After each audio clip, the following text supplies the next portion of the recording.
ಓಂ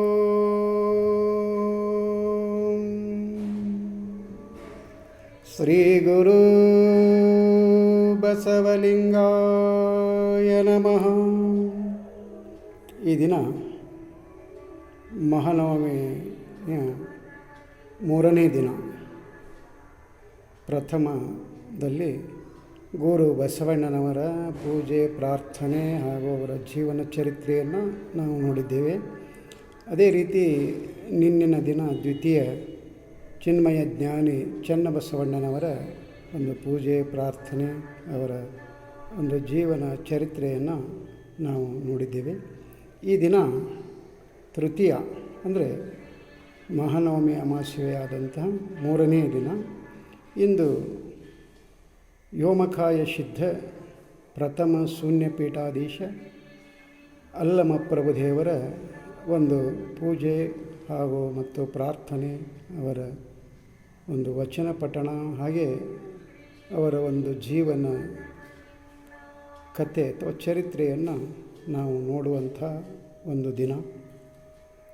ಅಲ್ಲಮಪ್ರಭುದೇವರು ಬಳ್ಳಿಗಾವಿಯಲ್ಲಿ ಜನಿಸಿ, ಅದು ನಟವರ ಒಂದು ಜಾತಿಯಲ್ಲಿ ಅವರು ವ್ಯೋಮಕಾಯರಾಗಿ ಇಡೀ ದೇಶವನ್ನು ಪರ್ಯಟನೆ ಮಾಡುತ್ತಾ ಎಲ್ಲ ಊರುಗಳನ್ನು ಕೇಳಿ ತಿರುಗಿ ಎಲ್ಲ ತತ್ವ ಮತ್ತು ಎಲ್ಲ ವಿಷಯಗಳನ್ನು ತಿಳ್ಕೊಂಡು ಕೊನೆಯದಾಗಿ ಇದು ಲಿಂಗಾಯತ ಧರ್ಮ ಕೊಟ್ಟಂಥ ಗುರು ಬಸವಣ್ಣನವರ ಸಾನ್ನಿಧ್ಯಕ್ಕೆ, ಕಲ್ಯಾಣಕ್ಕೆ ಸಿದ್ದರಾಮೇಶ್ವರ ಒಡಗೂಡಿ ಅವರು ಬರ್ತಾ ಇದ್ದಾರೆ.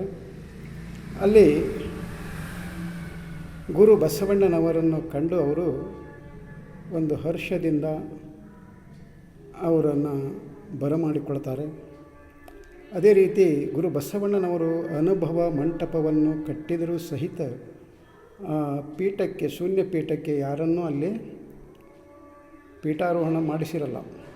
ಕಾರಣ, ಒಬ್ಬ ತ್ಯಾಗಿ, ಒಬ್ಬ ಯೋಗಿ, ಒಬ್ಬ ಸಿದ್ಧಿ ಪುರುಷರಿಗಾಗಿ ಅವರು ಕಾಯ್ತಾಯಿದ್ರು. ಹಾಗೆ ಅಲ್ಲಮಪ್ರಭು ದೇವರ ಆಗಮನದಿಂದ ಬಸವಣ್ಣನವರು ಅಷ್ಟೇ ಸಂತೋಷದಿಂದ ಲಿಂಗಾಯತ ಧರ್ಮದ ಪ್ರಪ್ರಥಮ ಶೂನ್ಯಪೀಠ ಆದಂಥ ಆ ಪೀಠಾರೋಹಣವನ್ನು ಮಾಡಿದವರು ಯಾರಂದರೆ ಅಲ್ಲಮಪ್ರಭು ದೇವರು. ಅದಕ್ಕೆ ಅಂಥ ಮಹಾ ವ್ಯೋಮಕಾರರಾದಂಥ ಅಲ್ಲಮಪ್ರಭು ದೇವರು ಅವರನ್ನು ಕುರಿತು ಗುರು ಬಸವಣ್ಣನವರು ಏನು ಹೇಳ್ತಾಯಿದ್ದಾರೆ ಅಂದರೆ, ಹೊನ್ನಿನ ಅಪಾಯನಕ್ಕೆ ಬೋಳಾದವನಲ್ಲ, ಮಣ್ಣಿನ ಅಪಾಯನಕ್ಕೆ ಬೋಳಾದವನಲ್ಲ, ಹೆಣ್ಣಿನ ಅಪಾಯನಕ್ಕೆ ಬೋಳಾದವನಲ್ಲ, ಲಿಂಗ ದೇವರಲ್ಲಿ ಎನಗಾರು ಇಲ್ಲವೆಂದು ಬೋಳಾದನೆನ್ನ ಪ್ರಭುದೇವರು. ಅಂದರೆ ಅಲ್ಲಿ ಗುರು ಬಸವಣ್ಣನವರು ಅಲ್ಲಮಪ್ರಭುದೇವರಿಗೆ ಒಂದು ಬಂಗಾರ ಕೊಡ್ತೀನಿ ಬಾ ಅಂತ ಕರೀಲಿಲ್ಲ, ಅವರು ಬರಲಿಲ್ಲ. ಆದರೆ ಒಂದು ಮಣ್ಣನ್ನು, ಒಂದು ಹೊಲ ಗದ್ದೆಯನ್ನು ಕೊಡ್ತೀನಿ ಬಾ ಅಂತ ಅವರು ಕರೀಲಿಲ್ಲ, ಅವರು ಅದಕ್ಕೆ ಬರಲಿಲ್ಲ. ಆದರೆ ಹೆಣ್ಣಿಗಾಗಿ ಬಂದು ಅಲ್ಲಿ ಕೂಡಿದ್ರು ಅನ್ನೋದು ಅದು ಆ ಥರ ಆಗಲಿಲ್ಲ.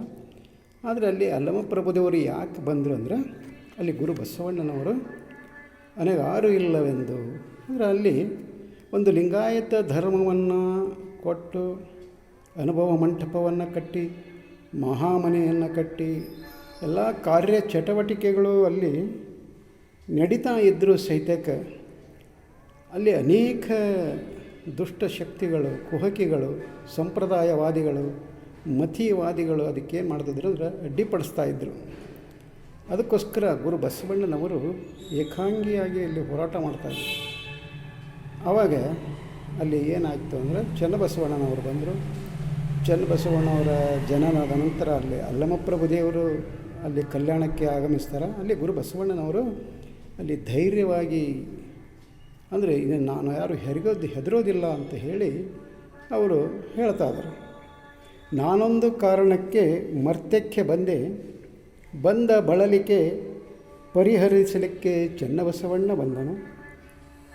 ಇನ್ನೂ ಬಾರದಂತೆ ಪ್ರಭುದೇವರು ಬಂದರು, ಇದಕ್ಕೆ ಆಜ್ಞಾಕರ್ತೃ ಮಡಿವಾಳ ಮಾಚೆ ತಂದೆ ಬಂದನು. ನಾನಿನ್ನಾರಿಗೆ ಅಂಜನು ಬದುಕಿದೆನು ಕಾಣ ಲಿಂಗದೇವ. ಅಂದರೆ ಇಲ್ಲಿ ಗುರು ಬಸವಣ್ಣನವರು ಹೊಸದಾಗಿ ಕೊಟ್ಟಂಥ ಒಂದು ಹೊಸ ಧರ್ಮ ಅದು ಬೆಳಿಬೇಕಾಗಿತ್ತು, ಅದು ಉತ್ತುಂಗಕ್ಕೆ ಹೋಗಬೇಕಾಗಿತ್ತು. ಅಂತಹ ಒಂದು ಸಮಯದಲ್ಲಿ ಅವರ ಹೋರಾಟ, ಏಕಾಂಗಿ ಹೋರಾಟಕ್ಕೆ ಅಲ್ಲಿ ಹೆಗಲೆಣೆಯಾಗಿ ನಿಂತವರು ಯಾರೆಂದರೆ ಅಲ್ಲಿ ಅಕ್ಕನಾಗಮ್ಮನವರ ಮಗನಾದಂಥ ಚಿನ್ಮಯ ಜ್ಞಾನಿ ಚೆನ್ನಬಸವಣ್ಣನವರು. ಅಂದರೆ ಅಲ್ಲಿ ಬಳಲಿಕೆ ಬರಬಾರ್ದು, ಆ ಕರ್ತವ್ಯದಲ್ಲಿ ತೊಡಗಿದಾಗ ಬಳಲಿಕೆ ಬರಬಾರ್ದು ಅಂತ ಹೇಳಿ ಅಲ್ಲಿ ಚೆನ್ನಬಸವಣ್ಣನವರು ಬಂದರು.